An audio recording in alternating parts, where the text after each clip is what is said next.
આ બધી નવી સિસ્ટમો આવી ને દાદા એટલે એવું થાય આપણે આ ઘર નથી તમારું, કરશો ન મારું મારું, મહેમાન છો પ્રભુના.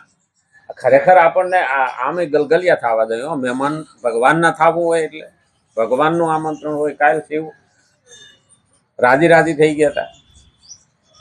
શિવરાત્રી હતી જુનાગઢમાં તો નાગાબાવા. હા, બધાય મૃગી કુંડમાં નાયા. 11:15 વાગ્યા સુધી આરતી હાલી અને ત્યાર પછી બધા નાગાબાવાનું રવેડી ત્યાં બધી ભેગી થઈ અને નાયા. ભવનાથનું મહત્વ બહુ છે. ભગવાન જ્યારે આવે છે પાતાળમાંથી બહાર ત્યારે પહેલું અંદર, અને ઘણા ઘણા તો અંદર ડૂબકી મારી ગયા, પછી ક્યાં ગયા ખબર નથી. કારણ કે એ પંચતત્વ છે. પંચતત્વમાં 3 તત્વ તો દેખાતા જ નથી. તેજ, વાયુ અને આકાશ એ દેખાતું નથી. આપણને એવું લાગે તેજ એટલે પ્રકાશ, અગ્નિ. દેખાય ક્યારે? જ્યારે પરાવર્તિત થાય ત્યારે. ઘણા પ્લેનમાં જતા હોય ને તો એવું કે ઉપર બહુ ઊંચા જાય ને એટલે અંધારું અંધારું લાગે. પાંખોની બાજુમાં સીટ આવી હોય ને તો બહાર પ્રકાશ છે એવું દેખાય. પણ પરાવર્તિત થાય એવી કોઈ વસ્તુ ના હોય ને તો ત્યાં પ્રકાશ છે એવી ખબર પડે નહીં. આ પૃથ્વી ઉપર પ્રકાશ પડે ને એને પરાવર્તિત થાય. એટલે તો આપણે ચાંદાનું અજવાળું અહીંયા ચાંદની તરીકે મળે છે કે ત્યાં જમીન છે ને જમીન ઉપર સૂર્યના કિરણો પડે છે અને એનું ચાંદડું અહીંયા પડે છે. આપણે નહીં અરીસાનું ચાંદડું ઘરમાં પાડતા. એવી રીતે પરાવર્તિત થાય એટલે 3 તત્વ દેખાતા નથી પંચભૂતિક કાયાની અંદર. 2 દેખાય છે, જળ અને પૃથ્વી. એમાં ક્યાં સમાઈ જાય એનું નક્કી નહીં. એક સાધુની જ મુલાકાત લીધી હતી. મારા ગુરુ 1038 વર્ષના છે. હવે 1038 વર્ષ કે નામ આપો, કે નામ ન આપવાનું. અમારે કે નામ લેવાય નહીં. આવા પડ્યા છે સિદ્ધ પુરુષો મહાપુરુષો, ક્યાં જાય છે ખબર નથી. અને એટલે જ આ પૃથ્વી ટકી રહી છે. આપણે બધા તો ઠીક છે, અને આપણે એટલી કક્ષાએ પહોંચતા વાર લાગે. બહુનામ જન્મનામ અંતે સિદ્ધિઓ પ્રાપ્ત કરવા માટે બહુ મહત્વનું છે. અને કાલ તો સક્કરિયા બટાકા ખાધા છે એટલે આજે આપણે આવવાની આળો થાય. હા, કાલ તો બધી વસ્તુ એક એક ખાઈ લીધી ને. બેને મોકલ્યું હતું ને તો સક્કરિયા, દૂધ, દહીં, શીરો, ખીચડી, સૂકી ભાજી એટલું બધું બેને મોકલ્યું ને. બધામાંથી શાખી લીધું ને ધરાઈ ગયો. અને પછી જે હું ગાવવા માંડી, મેં કીધું રાતે 12 વાગ્યા સુધી જાગવાનું. પછી આંખું છોડી છોડી જાય. બોલ, ઘણા કાલે એવું થયું હોય છે કે હું ગાવતી હોય. જાજુ ખવાઈ જાય તો એવું થાય ને. શિવરાત્રી છે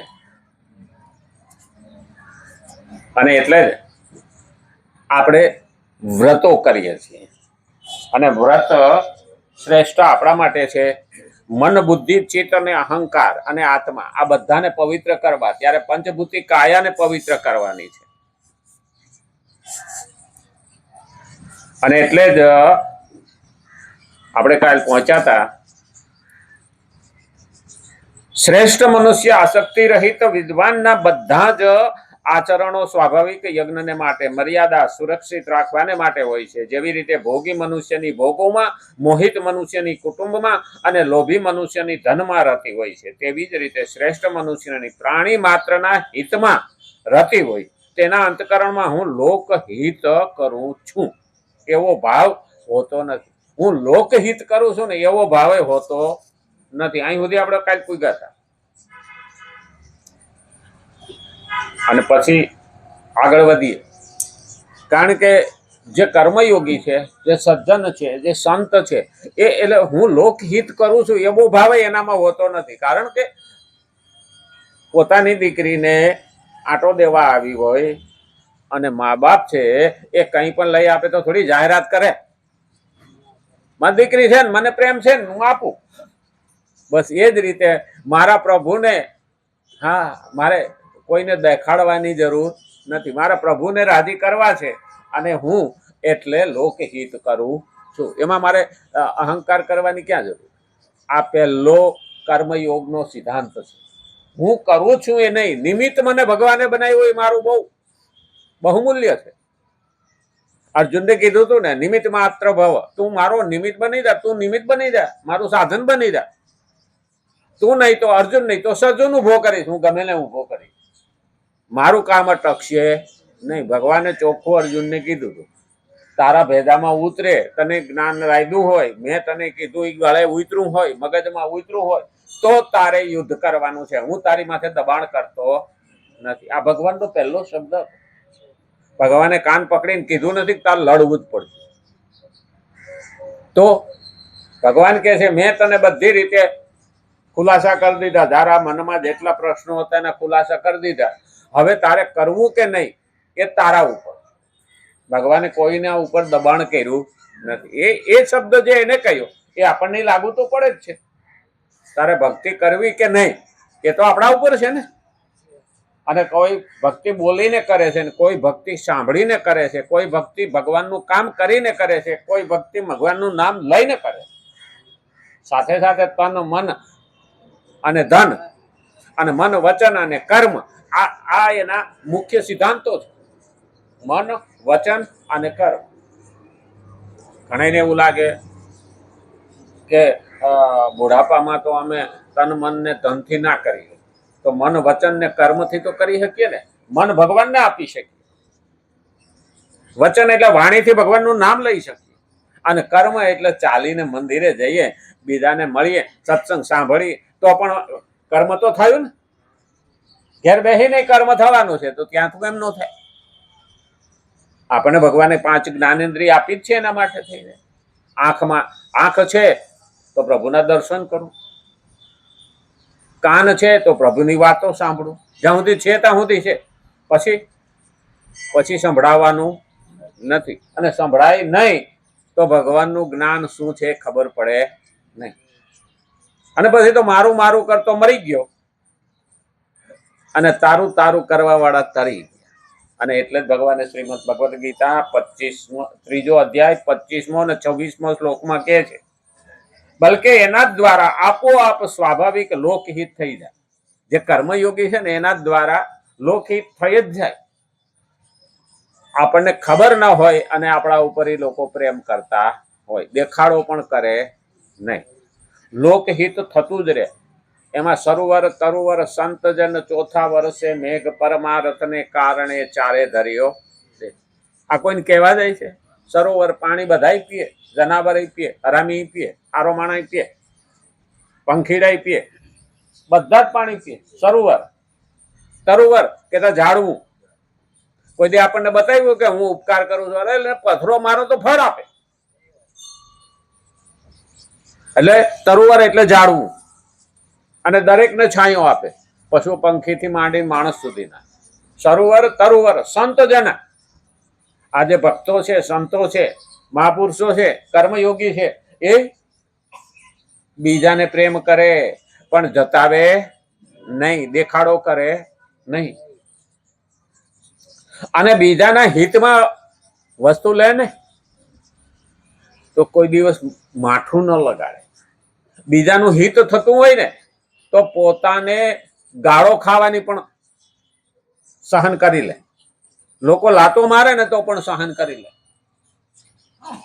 હકીકતમાં જોવા જઈએ ને કર્મયોગી, સંત, ભક્ત, મહાપુરુષો, આ એના લક્ષણો છે. અમરેલીના મૂળદાસ મહારાજની વાત છે. અમરેલીના મૂળદાસ મહારાજ જ્યારે સવારમાં પોતે નાવા જતા હતા, એ સમયે એક 17 વર્ષની દીકરી આપઘાત કરવા જતી હતી. મૂળદાસ મહારાજે વિચાર કર્યો કે અત્યારના પોરમાં આ યુવાન દીકરી જાય છે ક્યાં? અને મૂળદાસ મહારાજ એ બાજુ આયલા ને તો દીકરી દોડીને કુવા ઉપર પાયર ઉપર ચડી ગઈ, હાથ પકડી લીધો દોડીને, બેટા કેમ મરવા જશો? તો કે હું ગર્ભવતી છું અને એના બાપનું નામ આપી શકું એમ નથી, આપઘાત સિવાય મારે બીજો રસ્તો નથી. અરે 2 જીવ, તારી અંદરનો અને તારો જીવ, પણ મરવા સિવાય છૂટકો નથી. હું નામ આપી ન શકું અને દુનિયાને બતાવી ન શકો. આત્મહત્યા સિવાય બીજો રસ્તો નથી કે આ બે જીવનું પાપ લાગે. તો કે કેવી રીતે તું બચી જા? તો આના બાપનું નામ તો મારે આપવું પડે ને. તો કાલ અમરેલીની બજારમાં કહી દેજે કે આનો બાપ મૂળદાસ મહારાજ છે, તારે મરવાનું કારણ નથી. અરે બાપજી કે તમને જીવવા નહીં દે લોકો, એ તારે નહીં જોવાનું. તું આશ્રમમાં રહે આરામથી અને તારા બાળકને જન્મ આપજે અને કહેજે અમરેલીની બજારમાં જઈને કાનો બાપ મૂળદાસ મહારાજ. આને સંત કહેવાય. અમરેલીના લોકોએ ઊંધે ગધેડે બેહાડીને પથરા મારીને ડબ્બા બાંધીને એનું રવેડી ફેરવી હતી ગામમાં. મૂળદાસ મહારાજ સંત કહેવાતા હતા, એ મૂળિયો થઈ ગયો. લોકોને બદલતા વાર લાગતી નથી. કોઈ એવું ના વિચાર કર્યો કે આમાં કાંઈક ઊંડું રહસ્ય છે, પણ નહીં. કલંક આવ્યું એટલે બધાય થૂકવા માંડ્યા. બાપજી કે મેં તમને કીધું તું ને, તમને નહીં જીવવા દે. મને તો કોઈ આંગળી નહીં સીધે, બધા બે જીવ બચી ગયા ને મને એનો આનંદ છે. મને જીવવા દે કે નહીં જીવવા દે એની હારે મારે લેવા દેવા નથી. મારો પ્રભુ તો જાણે છે. અને ત્યાંથી એને દ્વારકાનો રસ્તો પકડ્યો. લાય મારા કાળિયાને મળી આવું, કે કાનુડાને કૃષ્ણને મળી આવું, રણછોડરાયને દ્વારકાધીશ. પણ જામનગરના રાજા ત્યારે એના શિષ્ય હતા અને એને કાને વાત પૂગી. ખરાબ વાત એને વાયુ વેગે જાય, ખોટી વાત વાયુ વેગે જાય. એટલે ત્યાંથી નીકળ્યા તો એને ખબર પડી કે જામનગરના રાજાએ મૂળદાસ મહારાજની બાંધેલી કંઠી તોડી નાખી છે ને બીજો કંઠી બાંધવાનો હતો. અને મહાજનમાં બધા સંતો ને બધા ભેગા થયા હતા ને ત્યાં રાજા પણ હતા અને કંઠી બાંધવાની હતી. ત્યારે મૂળદાસ મહારાજ નીકળ્યા.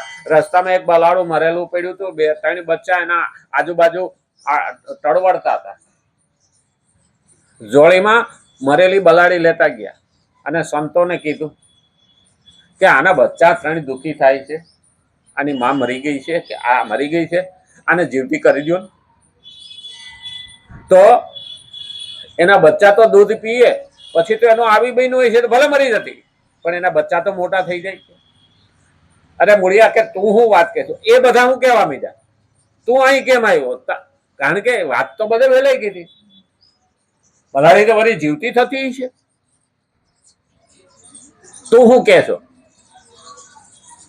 કેમ ન થાય? આટલા બધા સંતો મહાપુરુષો અને યોગીઓ બેઠા છો ને, કંઈક તો કરું.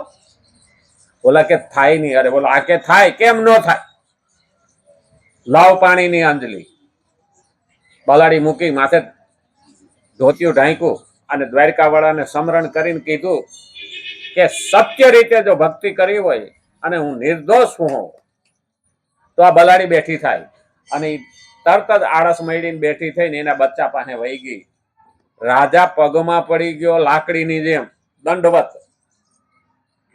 મૂળદાસ મહારાજ હાલી નીકળ્યા કે તું પબ્લિકને પાળનાર લોકપાલ, તું આટલે ગામડાનો રાજા, આટલી પબ્લિકને પાળનારો, જો તું શંકામાં આવી ગયો, તું ના ઓળખી કો જાતા બીજા પાસે બંધવી લેજે કંઠી. સતના પાયરખાના હોય, આ સંત કહેવાય. સતના પાયરખાના હોય. મૂળદાસ મહારાજ દ્વારકા વાળાને મળી આવ્યો પણ એ વાયકાઈ પાછી ફેલાઈ ગઈ. જ્યારે પાછા અમરેલીમાં આવ્યા, અત્યારે લોકો એના પગ સમાધિના જીભથી ચાટે છે, એટલા માને છે. અરે પણ ત્યારે હતો તઈ. હા, એક દીકરીનું આણું વારીને જતા હતા ને મૂળદાસ મહારાજની સમાધિ દેવાનો દેહ છોડી દીધો હતો અને નીકળી શમશાન યાત્રા. અને ત્યારે દીકરી સામે મળી ને એટલે બધા હગાવા લઈ કીધું સામે નનામી મળી છે, છોકરીની કે હારે નહીં વાળવાની. તો ઠાઠડીમાં બેઠા થઈ ગયા. બેટા કે તું જા, હું કાલ જાય. તું જા, હું કાલ જાય. તને અપસુકન ન થવા જોઈએ. આને સંત કહેવાય.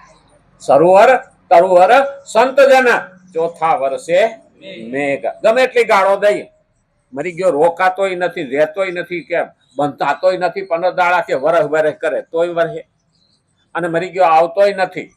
હા, અને તાપમાં મરી ગયા છે કે પાણી વિના ટળવળીએ આવતોય નથી, તો એ એની મસ્તીમાં આવેલો.